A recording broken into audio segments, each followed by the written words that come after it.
One thing that I find to be really helpful with the mixing process is kind of acting as your own assistant and doing some mix prep ahead of time before you actually start the creative process of mixing. So I have about 9 tracks that have come in recently for a record that I'm most likely going to be mixing. And what I thought we would do is take a look at the basic prep that I will do on a track that I've received to get it ready for mixing. Now, something kind of cool about this one is this was actually done in Studio One. So as opposed to receiving just a folder filled with raw audio files or stems, I'm actually looking at the tracking session or the production session that the artist worked on. Now, he has used Event Gain to do his pre-mixing, and he's got some panning in place and honestly some automation as well in terms of his static. So let's use that as a starting point, but I want to take a look at a couple things. So first and foremost, let's take a look to see where this is hitting. I can see the masters pulled down to -6.4, and I can see the event gain just by looking at these, but let's have a listen.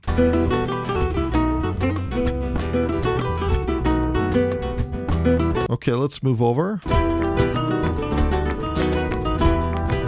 Okay, so right away here, you can see that we're running out of headroom. So the first thing I'm going to do is let's just snap this to Unity while we're here. I like to make my main outs a certain color. Once your focus, you see the blue line around here is in the console, we can use home and end to move to the first and last track. And then if we use shift and home, we can select all the tracks. I'm going to adjust some of these parameters here to set things up the way that I like. 9 times out of 10, people are going to work different. Now, in terms of these preferences, I'm working in Studio One version 4.6. This session came to me in 4.6. I'm just going to mix it in version 4. I'll leave it in this particular format instead of moving it to 5. So I'm going to disable some of the preferences that I want. A lot of the time, it's useful to have your bus channels, effects, and VCAs go to the right. But in this case, I want them to be able to be freely positioned wherever I like. Now, I'm going to enable another couple options in terms of visibility and keeping things organized. I don't need to see my audio device controls. I'm going to enable input and I/O and sends. We'll leave that enabled. That's okay. So as a starting point, this is where I like things. Now, next up, let's go into the I/O setup, and I'm going to reset to default, which is going to bring in my default I/O setup for my multi-quantum system. This has all my hardware set up to the proper line inputs and line outputs and everything. Let's apply, and let's click OK. So now with everything selected still, if I play this now, it's going to be much louder because we snapped our main fader to Unity. I'm going to do kind of like a blunt force move. I usually do anywhere from -10, -12, something like that. Let's try this out and see where we're sitting. Okay, a lot better in terms of our peaks. -12.7. That's tons of headroom, more than enough. I'm going to leave this here just to start. Now, while everything is still selected, I'm going to right click and I'm going to add a bus for selected channels. Now everything is going to this bus 1. Let's rename this Mix Bus. And I'm also going to give this a nice bright color. Now, essentially, all of these tracks are being routed to the mix bus. The ability here to have the input trim is pretty awesome for me. And also, based on the way that I like to work with my reference tracks, I really like sending all my audio tracks to a main submix first before they go to the main outs. This allows me to do things when I'm auditioning references and whatnot. The other cool thing with Studio One is that if you have your tracks routed to a bus, and then, for example, you take your tracks and you route these tracks, which are routed to Mixbus. If I was to route these to their own bus, notice that this has been updated to bus 1, but this one still goes to Mixbus. It's something I really like. It's just a small thing, but I find it to be really, really useful. I'm going to start adding some groups, some actual bus channels. Again, I have a shortcut, or you can right click, and this is just pairing like instruments together so that they have their own kind of fader. Anytime I might be applying processing to multiple channels, this is something I do. Also, this gives me the ability to use the mix engine effects if I want to. Now, while we're on this topic, this isn't a big session at all. It's completely manageable, but if I'm doing this type of workflow, another thing I like to do is I will right click and pack a folder. And then if your track header height is big enough, you have the ability to actually assign this to a bus channel that you've already created. Now, I want to assign this to guitars. And let's do the same thing with both of these. I'm going to right click, I'll pack this folder. And then again, we just need to make sure that our track header height is big enough. And let's assign this to the cajon.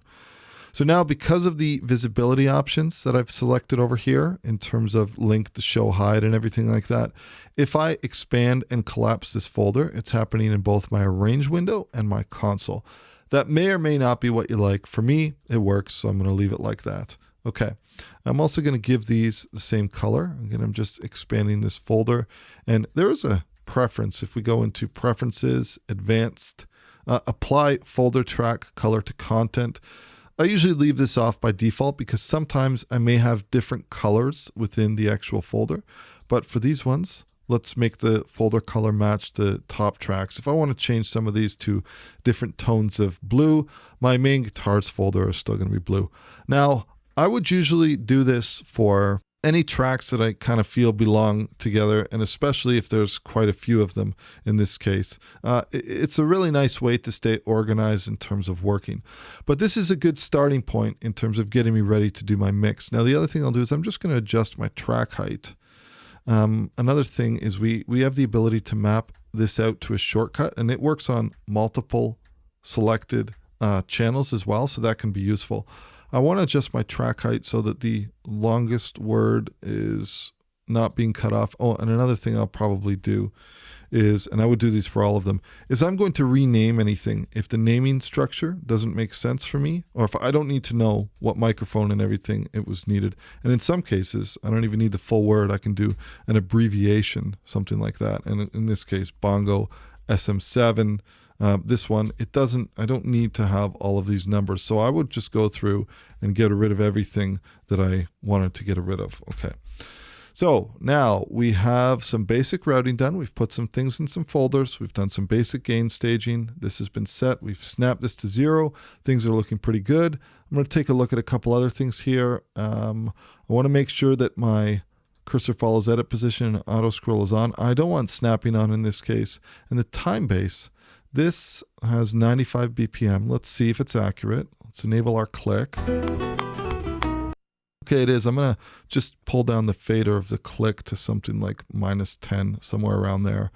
And let's turn it off for now. But now that we know that it's kind of done to a BPM, I'm going to change the time base. We're going to change this to bars. We'll leave this at 16th notes for now. Okay, this is seconds and this is bars, so that's okay. We can either leave the channel list visible or hide it. For now, I'm going to leave it visible. And let's take a look if there's anything else that we need to do. I think for the most part, this is probably all we need to do in terms of getting our preferences and our gain staging in order. The other thing that I want to do is let me expand both of these folders. And I'm going to select all of the guitars and the cajon audio events. I'm going to right click and let us time lock these for now. Okay.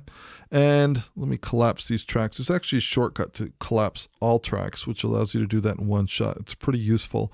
Now I want to scroll these into view, and I want to get rid of all these muted events. This is something that I do as well when I'm in a production session, is I will use event mutes when I'm not sure what I want to do arrangement-wise. So this is something that the artist has done as well. Some things to keep in mind when we're doing some editing with our track header selected, home and end.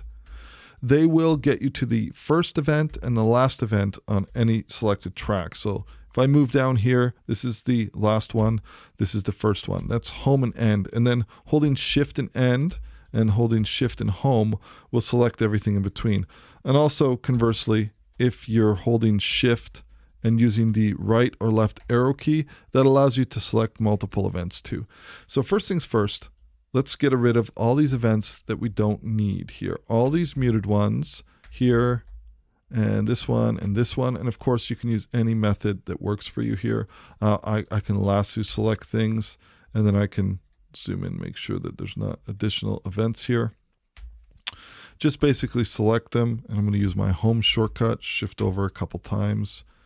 And this is just me doing some housekeeping. I want to make sure that everything is clean. Now with this one, I'm going to hold shift end, get rid of that.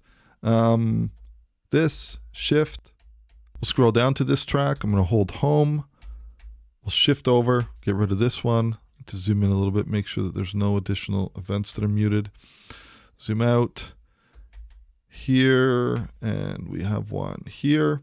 And then we will click end, and it looks like there's another event. Shift, get rid of that. Come here, I'm going to click end. Whoops.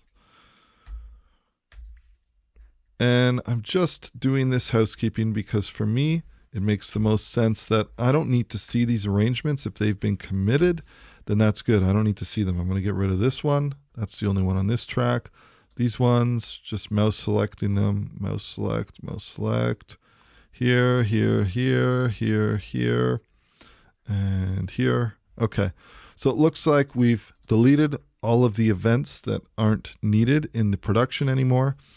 I like to just simplify things for myself in any means possible. And then in this case, for now, I'm going to right click and we can time lock and edit lock these as well. If I need to edit something, I may unlock these on a track by track basis. But the other thing I might do is take a look at grouping any other things together. So these could be like just miscellaneous percussion. We have bass drum, another bass drum. So I could do like my bass drums. I have some clapping, so I could have a palmas bus, and then any other miscellaneous percussion. But this now is kind of like a starting point of where I could be. Now, if I was really wanting to be really precise, I might even go through and make some markers in these different sections to outline things as I go. But this is something that I might do as well when I'm mixing.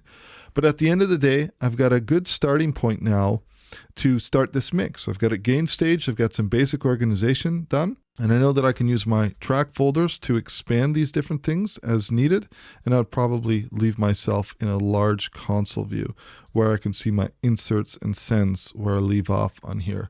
Now, other than that, the only other thing I might consider doing is I have a basic workflow that I use. I use console 1 across everything. So I might select all of my audio tracks over here and just put an instance of console 1 across everything. I've got a shortcut that allows me to do that just with a key command. This gets everything started. This is my very first starting point when I start a mix. It allows me to use the console 1. I have my built-in drive section. I can use my low cuts and my high cuts for really quick, kind of like board EQ moves almost, if you will. And then the way that this works with the fader port, or rather with Studio One, is that everything follows. As long as you have an instance of console 1, it will follow across the board. And it's just a really, really nice way to mix between using a console 1 and the fader port for me. So I would say that this track is ready for the mixing process to be started. This is the basic workflow that I will go through. And then the last thing I will do is I'll just give it the appropriate name, and I would probably use the rename function. And also what I like to do is rename them according to the track order. Usually I'll just go by the alphabetical order, so I'm not playing favorites in terms of which tracks I'm mixing first. But yeah, this is the basics in terms of getting a mix gain staged and started and ready to go in Studio One. The only thing I might do is add my 4 reference tracks, which is the one thing that I forgot to do. I'll just leave these track names blank for now, or we could just call them ref. And I'll copy this. Usually I would put ref 1, 2, 3, and 4, but for now, we'll leave it at this. Anyway, so that's all the time I have available for today. I hope that you enjoyed this content. If you did, please consider hitting that subscribe button.